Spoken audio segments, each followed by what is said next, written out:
ይህ ሰማዕትነት ነው ወገኖቼ። አንገታቸው ላይ ቢላዋ ተሰክቶ አቋም አልተቀየረም። በማተባቸው አትፈሩ፣ ሰይፍ ጨረሷቸው። ከዋክብት ለቤተ ክርስቲያን ከዋክብት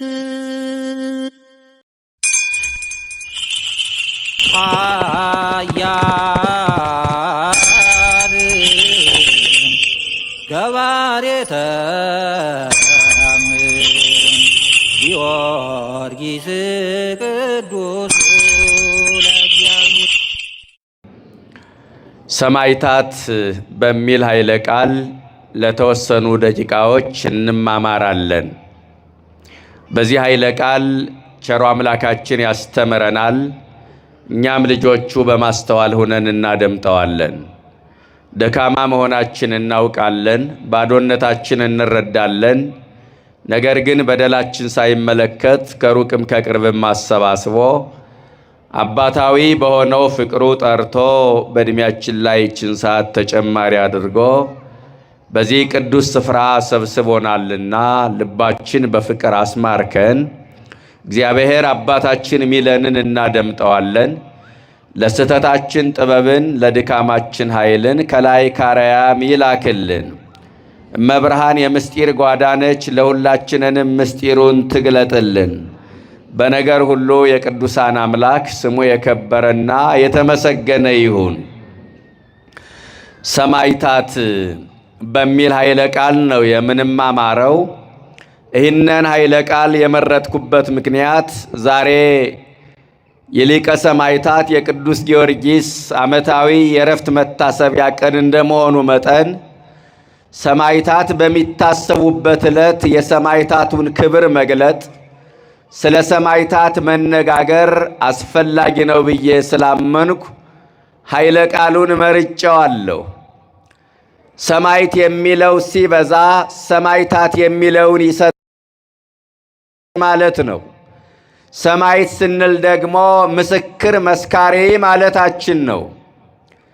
በሰላም ዘመን በቃል በሕይወት የሚመሰክር፣ በመከራ ጊዜ ደግሞ አንገቱን ለሰይፍ አካሉን ለእሳት ለስለት በመስጠት የሚመሰክር ማለት ነው።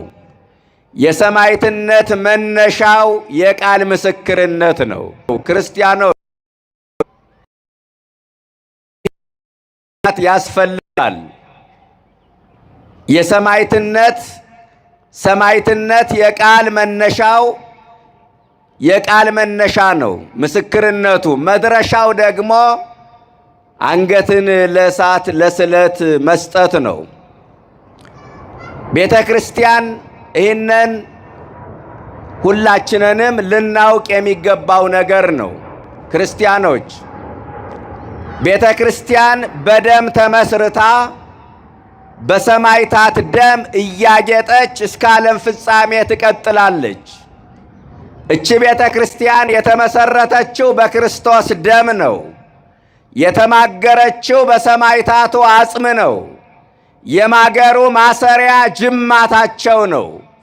የልስኑ ጭቃ የተቦካው በደማቸው ነው። ዘመን ተሳስበው የነበሩ ክርስቲያኖች የሰላም ዘመን ሲመጣ የሹመትና የጥቅም ጸብ ጀመረ። ቤተ ክርስቲያንን ካላውያን ሰይፍ ይልቅ የሚጎዳት የልጆቿ ምቾት ነው ያልኳችሁ ለዚህ ነው።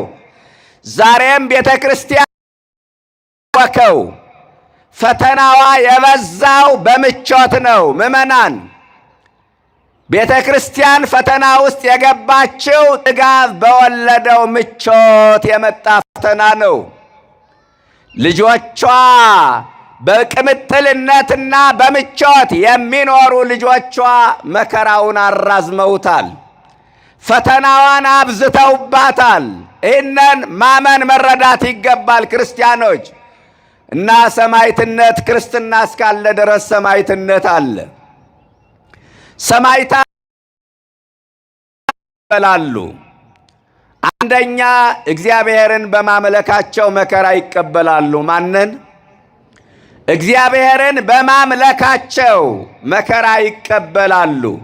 የመጀመሪያው ሰማዕት አቤል ነው። መነሻቸው የሰማዕታት ሐዲስ ደግሞ መጨረሻቸው ካህኑ ዘካርያስ ነው። አቤል እግዚአብሔርን በማምለኩ ንጹሕ መሥዋዕት በማቅረቡ በወንድሙ በቃየል እጅ በድንጋይ ተቀጥቅጦ ሙቷል። ዛሬም በጾም በጸሎት እግዚአብሔርን የሚያመልኩ ጠዋትና ማታ የእግዚአብሔርን ፊት የሚፈልጉ ክርስቲያኖች መከራው ይበዛባቸዋል። እግዚአብሔርን በማምለካቸው መከራ የሚበዛ ክርስቲያኖች ዛሬም አሉ። አንደኛው ሰማዕታት መከራ የሚቀበሉት እግዚአብሔርን በማምለካቸው ነው።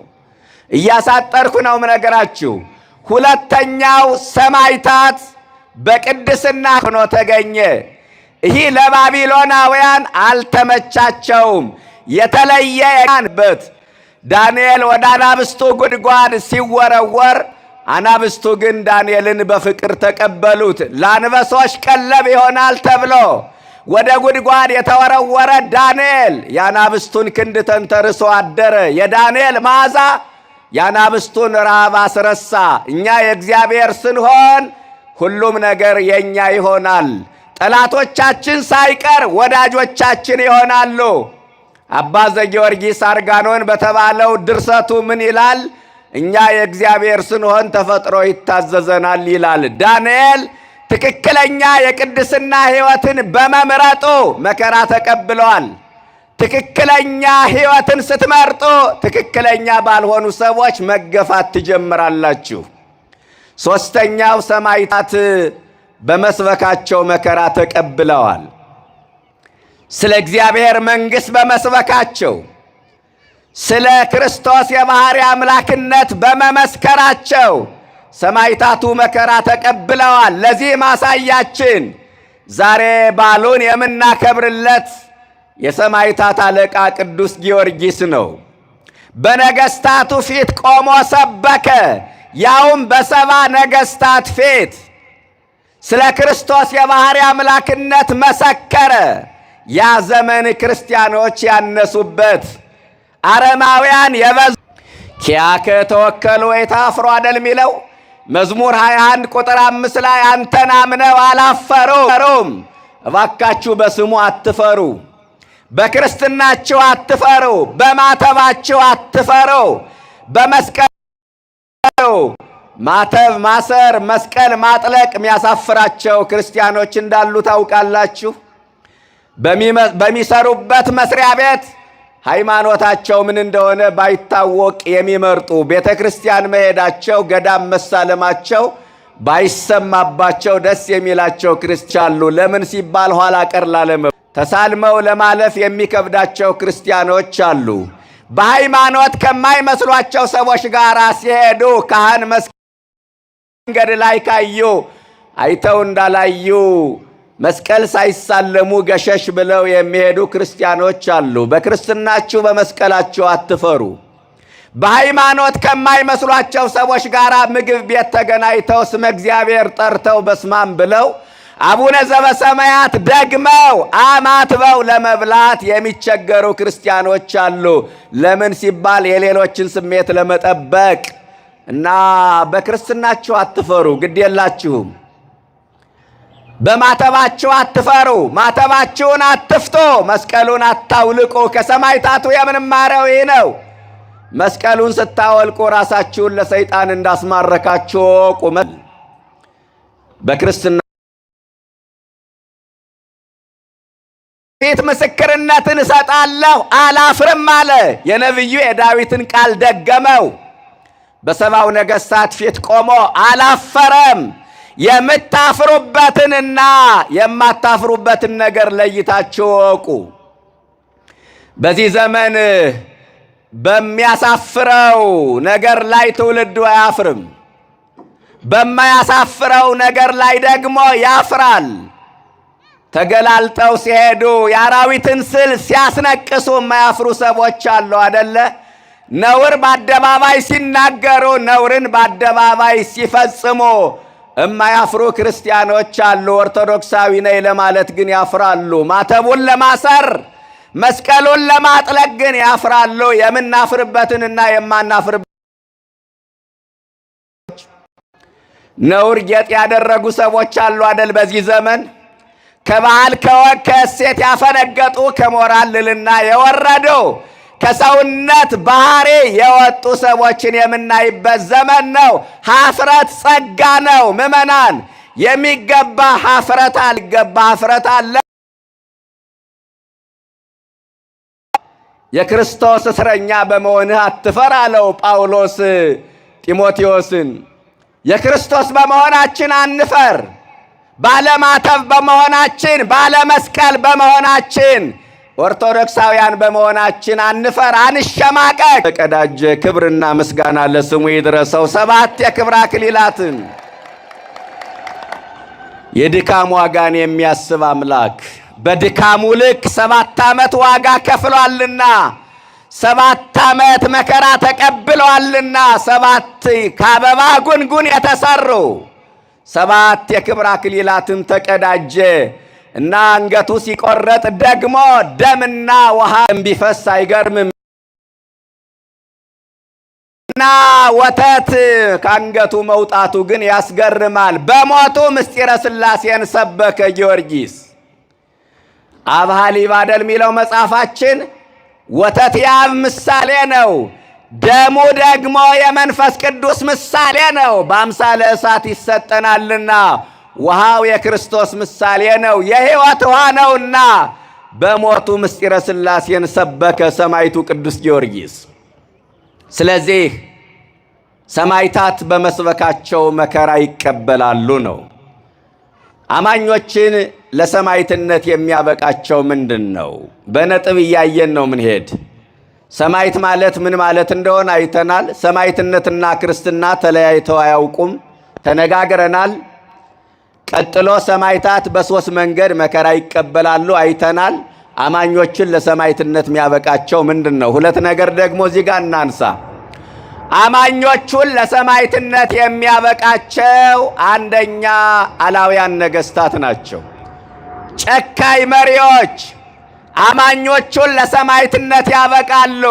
ይህንን ለማወቅ ከፈለጋችሁ እንዲሆን ከፈለጋችሁ የቤተ ክርስቲያንን ታሪክ በዓለም መድረክ ገብታችሁ አንቡ።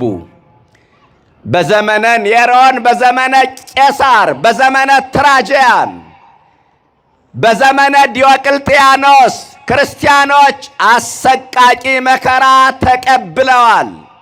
አሰቃቂ መከራ። ሌላውን ተውትና በኔሮን ዘመን ስንት ክርስቲያኖች አልቀዋል መሰላችሁ? እንዲያውም በአንድ ወቅት ኔሮን ክርስቲያኖችን አስገደለና ምን እንዳለ ታውቃላችሁ?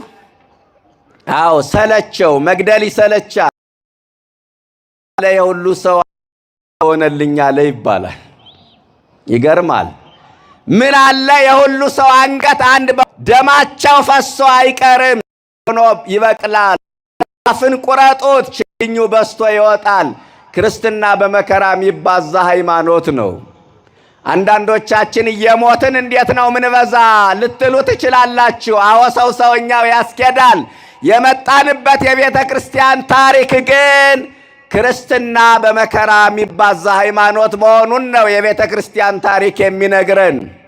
ባስጨነቋቸው ጊዜ በዙ ይላል መጽሐፍ ቅዱስ። ለካስ ሲያስጨንቁን እንበዛለን፣ ሲያቃጥሉን እንለመልማለን። አያችሁ፣ ክርስትና በሰይፍ የሚጠፋ ሃይማኖት ቢሆን ኑሮ 10 የሮማ ቄሳሮች እስካሁን ያጠፉት ነበረ።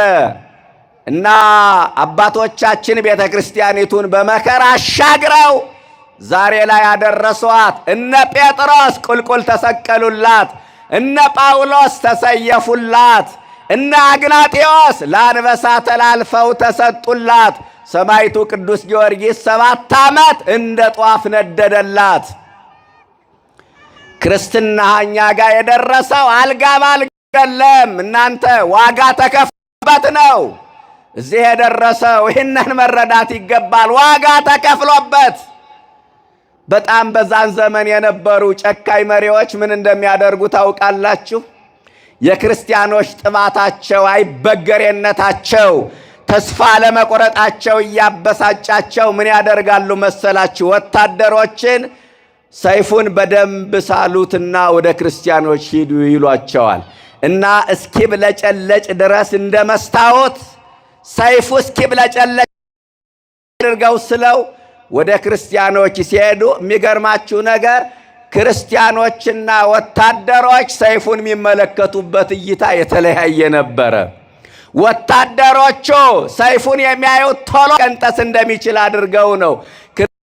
ደግሞ ጨለጮ የተሳለው ሰይፍ የሚብለጨለጨው ሰይፍ መስታወት መስሏቸው ሰይፍ መሆኑን ስለት መሆኑን ይረሱት ነበረ።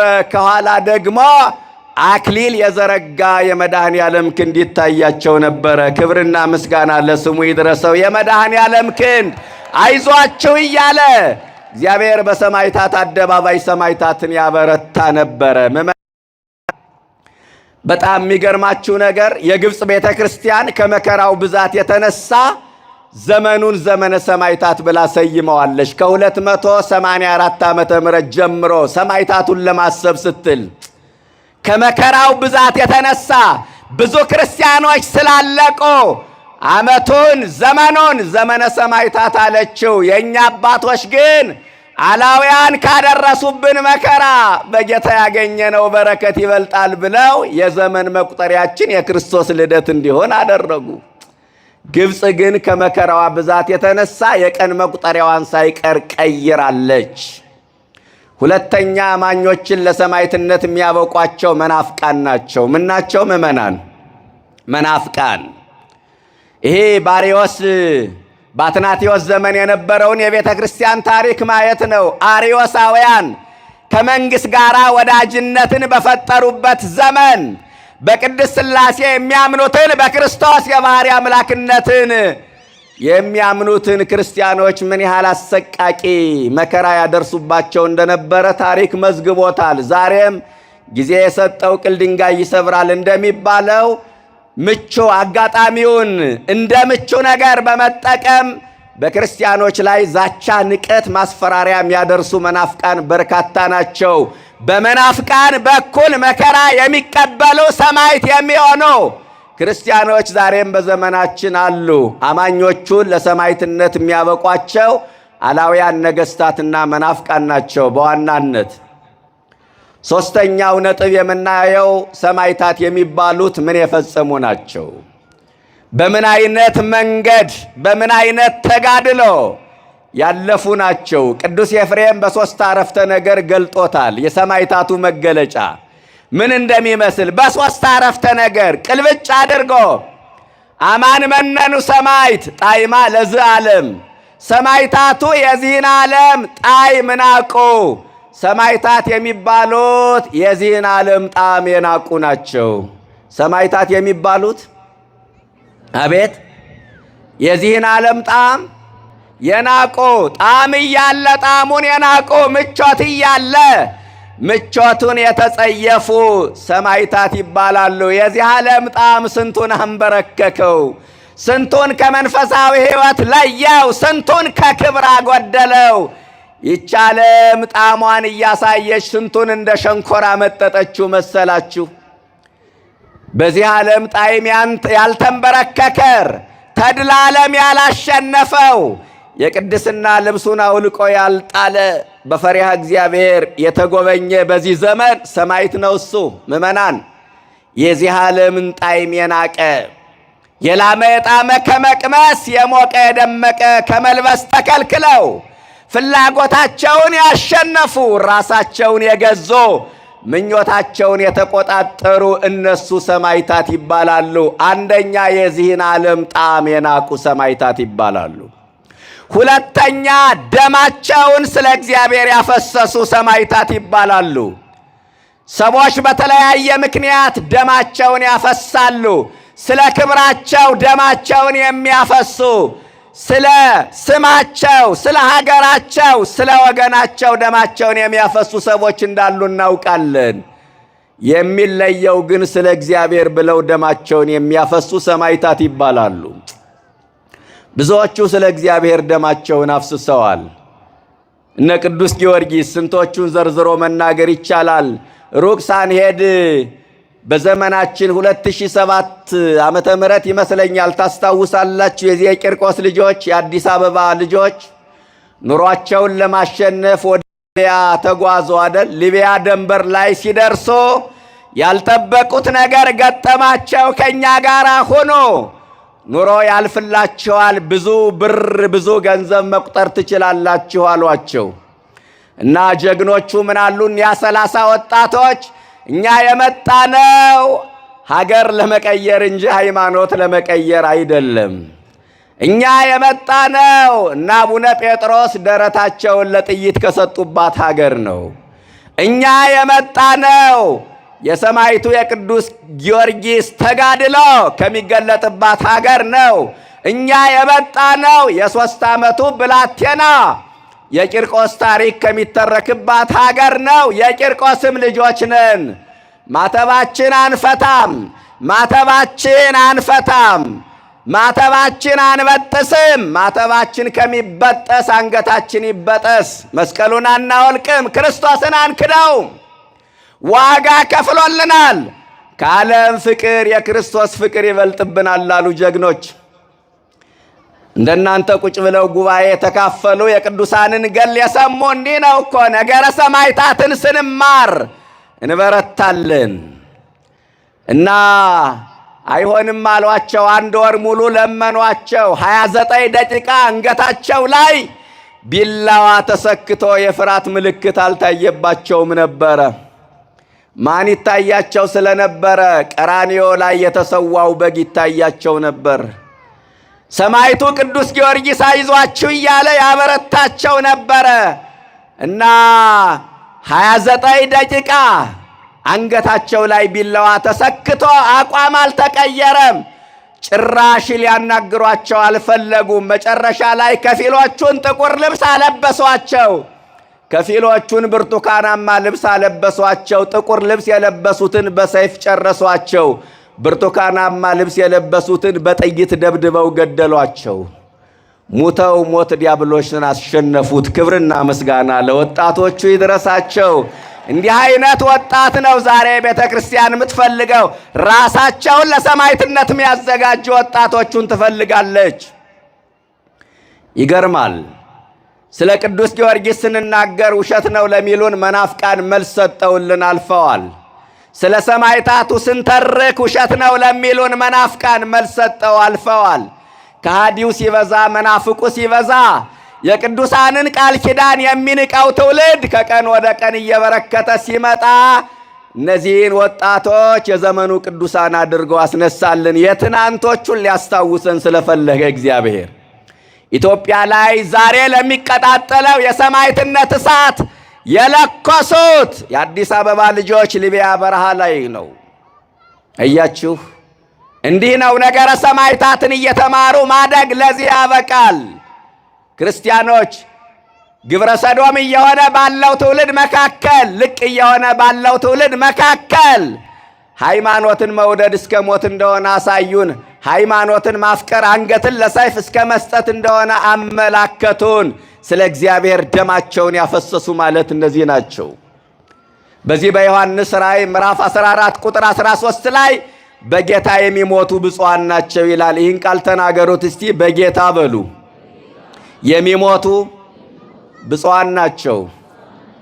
ጌታን አክብረው ስለ ጌታ ኑረው ጌታን አምነው የሞቱ ብፁዓን ናቸው። በጌታ ስም መሞት እንዴት ደስ ይላል! ሰው ሲልከሰከስ ይሞታል፣ ሲሰርቅ ይሞታል፣ ሲያመነዝር ይሞታል። በዚህ ዘመን እኮ ጫት ቤት ቁጭ ብሎ መጠጥ ቤት ቁጭ ብሎ ጫት እየቃመ እየጠጣ የሚሞት ሰው አለ አይደል እንዴ? ስለ ስሙ መሞት እንዴት መታደል ነው! በጌታ የሚሞቱ ብፁዓን ናቸው አለ። ከድካማቸው ያርፍ ዘንድ ስራቸው ይከተላቸዋል። ሞት ለቅዱሳን ከድካም ማረፍ ነው። ሞት ለቅዱሳን ወደ እግዚአብሔር የሚወስዳቸው መንገድ ነው። ሞት ለቅዱሳን ከጌታ ጋር የሚያገናኝ ድልድይ ነው። ሞት ለሰማዕቱ ለቅዱስ ጊዮርጊስ ከእግዚአብሔር ጋር ለመኖር የታደመበት የሰርግ ጥሪ ነው። በጌታ የሚሞቱ ብፁዓን ናቸው፣ ከድካማቸው ያርፉ ዘንድ ሥራቸው ይከተላቸዋል። ይህ ሥራ ምንድን ነው? ዋጋቸው አይጠፋም። ከሞት በኋላ ዋጋቸው አይጠፋም።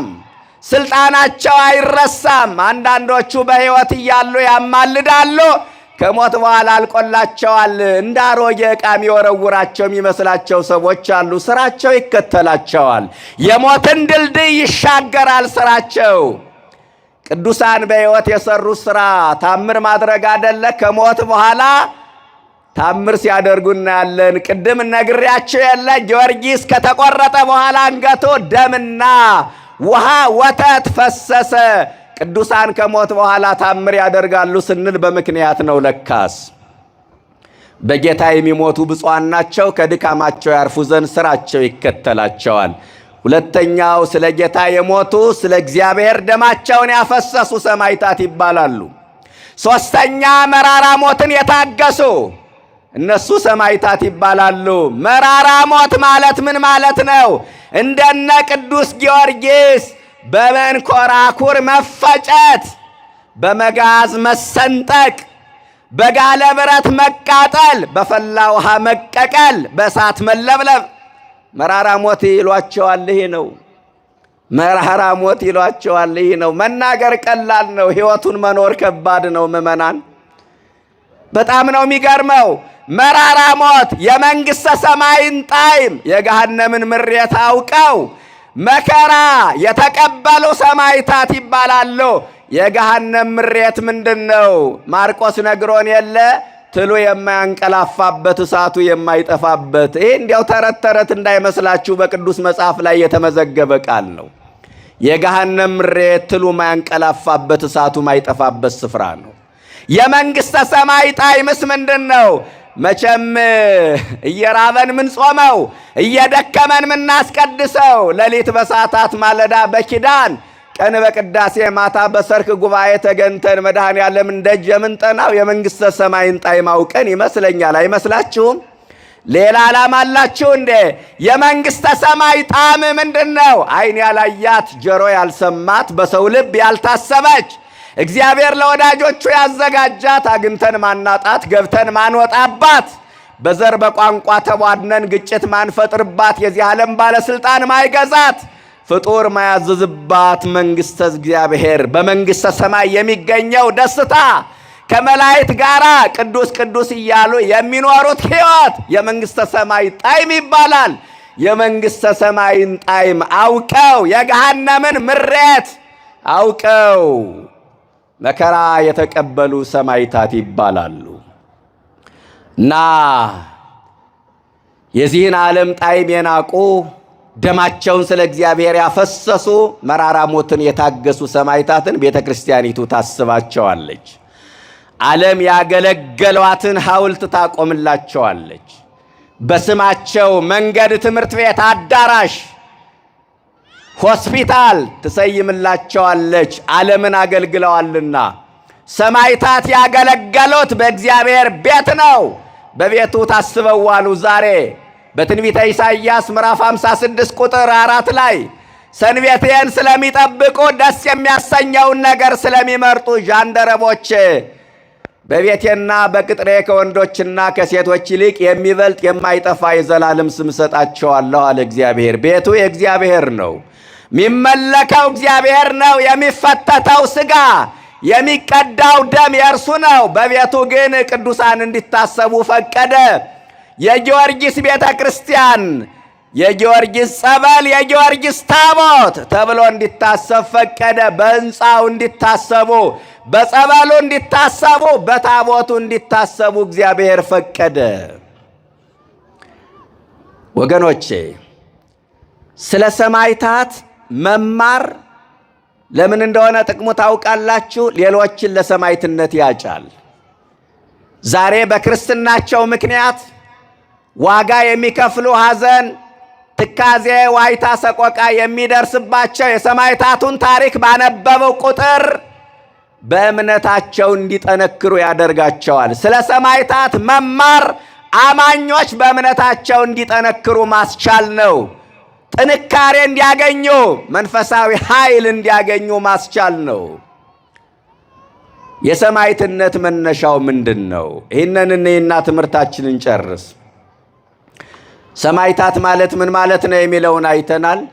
ሰማዕታት በሶስት መንገድ መከራ ይቀበላሉ የሚለውን ተገንዝበናል። አማኞችን ለሰማዕትነት የሚያበቃው ምንድነው? ሁለት ነገር አይተናል። ሰማዕታት የሚባሉት እነማን ናቸው? ሶስት ነገር ተነጋግረናል። የሰማዕትነት መነሻው ምንድነው? ምንድነው ምዕመናን? የሰማዕትነት መነሻው ፍቅረ ክርስቶስ ነው። ምንድነው አልኳችሁ? ድምጻችሁ ይሰማ። የሰማዕትነት መነሻው የክርስቶስ ፍቅር ነው። ሌላ ምን ሊሆን ይችላል ብላችሁ ነው እናንተ? ሮሜ 8 ቁጥር 35 ላይ ከክርስቶስ ፍቅር ማን ይለየናል አለ ሐዋርያው ጳውሎስ። መከራ ወይስ ጭንቀት ወይስ ረሃብ ወይስ ስደት ወይስ ራቁትነት ወይስ ሰይፍ ነው አለ። እነዚህ የዘረዘርኳቸው ነገሮች በሙሉ ከጌታ ፍቅር እኔን አይለዩኝም። ከክርስቶስ ፍቅር ማን ይለኛል? እኛ ብዙ ነገር ለየን። ፌስቡክ ለየን፣ ቲክቶክ ለየን፣ ፊልሙ ለየን፣ ኳስ ለየን፣ ጥቅም ለየን፣ ወሬ ለየን። ጥቃቅን የሆኑ ነገሮች ሳይቀር ከጌታ ፍቅር ለይተውናል።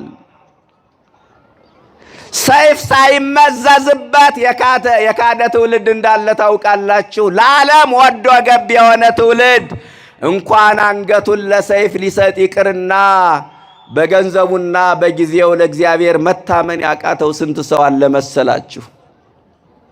ስንት ነገር ለየን ምዕመናን። ከክርስቶስ ፍቅር ማን ይለየናል? እነ ቅዱስ ጊዮርጊስ መሪ ቃላቸው፣ መንፈሳዊ መፈክራቸው ከክርስቶስ ፍቅር ማን ይለየናል የሚል ነበረ። ለክርስቶስ ያላቸው የጋለ ፍቅር መከራውን አቀዘቀዘላቸው። ለክርስቶስ ያላቸው ፍቅር መከራውን አስረሳቸው። ለክርስቶስ ያላቸው ፍቅር መከራውን ማጣፈጫ ቅመም አደረገላቸው። ሰማዕታቱን ወደ ደም፣ ጻድቃንን ወደ ገዳም የወሰደ የጌታ ፍቅር ነው ምዕመናን። ሰማዕታቱን ለተጋድሎ፣ ጻድቃኑን ለመከራ፣ ባሕታውያኑን ለመናኔ ያነሳሳ የጌታ ፍቅር ነው። እነ የዋህ ጳውሊ ትዳራቸውን እና አብርሃም መራዊ ቤታቸውን እና አፄ ካሌብ ቤተ መንግሥታቸውን ለቀው መከራ ወደ በዛበት ገዳም የገቡት በጌታ ውለታና ፍቅር ተማርከው ነው። ዓለም ፍቅር ፍቅር የምትለው ከፍቶት ጋር የተያዘውን እንስሳዊ ተግባር ነው። እነ ቅዱስ ጊዮርጊስ ግን የተቃጠሉት በአምላካቸው ፍቅር ነው። ገድሉ ምን እንደሚል ታውቃላችሁ? ወሶቢያ ነደት ልቡ በፍቅር አምላካዊት። በአምላኩ ፍቅር ልቡ ተቃጠለ። በምን ፍቅር? በአምላኩ ፍቅር ልቡ ተቃጠለ። የእኛ ልብ የሚቃጠለው አበድኩልሽ ሞትኩልሽ በሚል የዓለም ፍቅር ነው። የጌታ ፍቅር ስንቱን ማረከ፣ ስንቱን ከሥጋ ፍላጎት ለየ፣ ስንቱን ገዳም አስገባ መሰላችሁ። ለዚህ ፍቅር ጀግኖቹ ዝናራቸውን ፈተው ተማርከውለታል። ለዚህ ፍቅር ባለ ሀብቶች ሀብታቸውን ሰጠው መንረውለታል። ለዚህ ፍቅር ነገሥታቱ ካባቸውን አሽቀንጥረው አክሊላቸውን ወርውረው ገዳም ገብተውለታል። የጌታ ፍቅር ስንቱን አሰከረ መሰላችሁ። እነ ቅዱስ ጊዮርጊስን ለሰማዕትነት ያበቃ የክርስቶስ ፍቅር ነው። የሰማዕትነት መነሻው ፍቅረ ክርስቶስ ነው። ፍቅረ ክርስቶስ የሌለው ሰው እንኳን ሰማዕት ሊሆን ይቅርና ቤተ ክርስቲያንም አይመጣም። እንደናንተ ቁጭ ብሎ ጉባኤ መካፈልም ይከብደዋል። በመጨረሻ ሁላችንንም ለሰማዕትነት ተጠርተናል።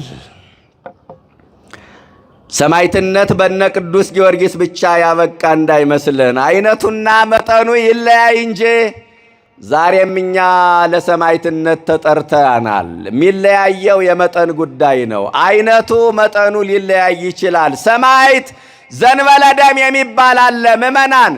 በደም ሰማዕታት የሆኑ አሉ፣ እንደነ ቅዱስ ጊዮርጊስ ሰማዕት ዘንበለ ደም። ያለ ደም ደግሞ ሰማዕታት የሆኑ አሉ። ከሞት ያልተናነሰ መከራ የሚቀበሉ ክርስቲያኖች አሉ። ለአንዳንዱ ትዳሩ ሰማዕትነት ሊሆን ይችላል። ለአንዳንድ ሰው ከአስቸጋሪ ልጁ ጋር መኖር ሰማዕትነት ነው። ለአንዳንዱ ሰማዕትነት ከመጠባያቸው ከከፉ ሰዎች ጋር መኖር፣ ለአንዳንዱ ሰማዕትነቱ ከክፉ አለቃው ጋር መኖር ነው። ሰማዕትነት አይነቱ መጠኑ ይለያያል ወገኖቼ። ዛሬም በየቀኑ ሰማዕትነትን የምታስተናግዱ ሰዎች አላችሁ። ስደት ሰማዕትነት ነው። በክርስትና ምክንያት የሚመጣ የአካል ጉዳት ሰማዕትነት ነው። የንብረት መውደም ሰማዕትነት ነው። ዛሬ በክርስትናቸው ምክንያት ንብረታቸው የወደመባቸው፣ ቤታቸው የፈረሰባቸው ክርስቲያኖች እነሱ ሰማዕታት ናቸው። ፍላጎትን ማሸነፍ፣ ራስን መግዛት፣ ምኞትን መቆጣጠር ሰማዕትነት ነው። በዚህ ክፉ ዘመን የሰው ልጅ ራቁቱን በሚሄድበት ዓለም ሰው የሥጋ ፍላጎት አስክሮት ከጓዳ አልፎ በአደባባይ ነውር በሚፈጽምበት ዓለም በቅድስና መኖር ሰማዕት ነው። ክብረ ክህነትን ጠብቆ መኖር ሰማዕትነት ነው። ስንት አይነት ሰማዕትነት አለ መሰላችሁ ምእመናን? ብዙ ሰማዕትነት አለ እና ለሰማዕትነት ተጠርተናል። አንድ ጥቅስ ላንሳና ልጨርስ። የማቴዎስ ወንጌል ምዕራፍ 10 ቁጥር 38 ላይ ለሰማዕትነት የተጠራንበት ጥቅስ ነው። ሁላችንንም እገሌ ወገሌ ሳይባል በኋላዬ የማይከተለኝ ይበሉ እስቲ ሁላችሁም። መስቀሌን የማይዝ የኔ ሊሆን አይገባም። ይሄ ለሰማዕትነት የቀረበ ጥሪ ነው ለክርስቲያኖች። በኋላዬ የማይከተል መስቀሌን የማይዝ የመጀመሪያው ጥሪ በኋላ መከተል ነው። በኋላ መከተል ማለት ምን ማለት ነው? መንገዱን መንገዳችን ማድረግ ነው። ሐሳቡን ሐሳባችን ማድረግ ነው። ፈቃዱን ፈቃዳችን ማድረግ ነው። የመጀመሪያው የክርስትና ጥሪ መከተል ነው። ምእመናን አባቶቻችን መርፌው በሄደበት ክሩ ይከተላል ይላሉ። ወገኖቼ መርፌው በሄደበት ክሩ እንዲከተል ከተፈለገ መርፌው ከክሩ ጋር መታሰር አለበት። ክርስቶስ በተጓዘበት ክርስቲያን እንዲጓዝ ከተፈለገ ክርስቲያን ከክርስቶስ ጋር በእምነት መታሰር መቻል አለበት። ሁለተኛው መስቀሉን መያዝ ነው።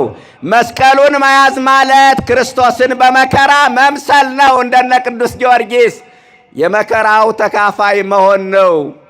እናንተ እኛ ከሌሎች ቤተ እምነቶች የምንለየው በምን እንደሆነ ታውቃላችሁ? በክርስቶስ ስም የተቋቋሙ ብዙ የእምነት ድርጅቶች አሉ።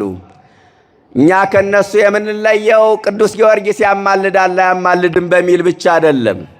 እኛ ከነሱ የምንለየው የመከራው የሕማሙ ተካፋዮች መሆናችን ነው። ባለፈው ሕማማት ላይ ስንነሳ፣ ስንወድቅ፣ ስንሰግድ ሰንብተናል አደለ? ሕመሙን ተጋርተነዋል። መከራውን ተካፍለነዋል። አያችሁ። ከዛ በትንሣኤው ደግሞ ከሱ ጋር ተባብረናል በሞቱና በትንሣኤው። ስለዚህ ሌሎቹ የመከራው ተካፋዮች አይደሉም፣ የሕማሙ ተካፋዮች አይደሉም። ዋጋ ከፍሎልኛል፣ ጌታዬ አድኖኛል፣ ዕዳዬ ተሰርዟል፣ በደሌ ተደምስሷል ይሏቸዋል። የመከራው ግን ተካፋዮች አይደሉም። ብዙዎቹ በትንሣኤው ይደሰታሉ፣ በመከራው ግን አይደሰቱም። በትንሣኤው ለመደሰት ግን በዓርብ መከራ መካፈል ያስፈልጋል። ዘሐመ ምስለ ክርስቶስ ይነግስ ምስለ ክርስቶስ። ከክርስቶስ ጋር የታመመ ከክርስቶስ ጋር በትንሣኤው ነግሶ ይኖራል ነው። መስቀሉን መያዝ ማለት ክርስቶስን በመከራ መምሰል፣ የሕማሙ የመከራው ተካፋይ መሆን፣ ዕለት ዕለት ነገረ መስቀሉን ማሰብ ነው። ይህ ሰማዕትነት ነው ወገኖቼ። ስለዚህ ክርስቲያንን ብለን ስናስብ አብረን መጠየቅ ያለብን ነገር ዋጋ ለመክፈል ዝግጁ ነይ ወይ? ብዙዎቻችን ክርስትናውን እንወደዋለን። እውነት ሰማዕታት በሚል ኃይለ ቃል ተነስተን ሰማዕታት ምን ማለት እንደሆነ አይተናል። ሰማዕትነትና ክርስትና ተለያይተው እንደማይኖሩ ተነጋግረናል። ሰማዕታት በሦስት መንገድ መከራ ይቀበላሉ የሚለውን አይተን ክቡር ደሙን ጠጥተን